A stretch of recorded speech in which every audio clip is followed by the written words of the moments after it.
যে সাংস্কৃতিক অনুষ্ঠানটি সম্পন্ন হলো। নিবেদন, আপনারা আসুন কাউন্টারের সামনে। সুরবাণী যদি কেউ থেকে থাকেন, সুরবাণীর তরফ থেকে। কত বয়স? যদি কেউ আপনার বয়স কত? 70। আগে কোথায় থাকতেন? আগে তাদেরকে বলছি, এখানে কত নম্বরে ছিলেন? আগে কোথায় ছিলেন? কত নম্বরে? 23 নম্বর রাস্তায়। আচ্ছা, হ্যাঁ, view of Rajesh, view of Rajesh ছাড়বো এটা। সুরবাণীর তরফ থেকে নিবেদন, আপনারা নিয়ে আসো।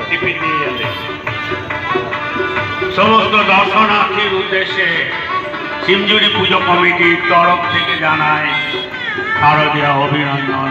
হয়তো অনেকেই এখনো দেখে ওঠার সুযোগ পাননি, বিশেষ করে তাদের কথা মাথায় রেখে আমরা এই হাওড়া ব্রিজটি, এই হাওড়া ব্রিজের ওপরে উঠুন।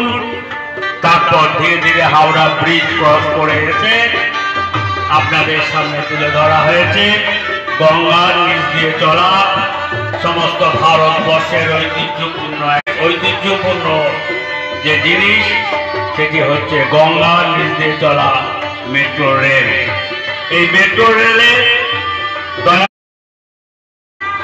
আপনারা দেখুন, উপভোগ করুন গঙ্গার নিচ দিয়ে চলা মেট্রো। চ্যানেলটা আরেকবার নাম বলুন। View of Rajesh. View of Rajesh.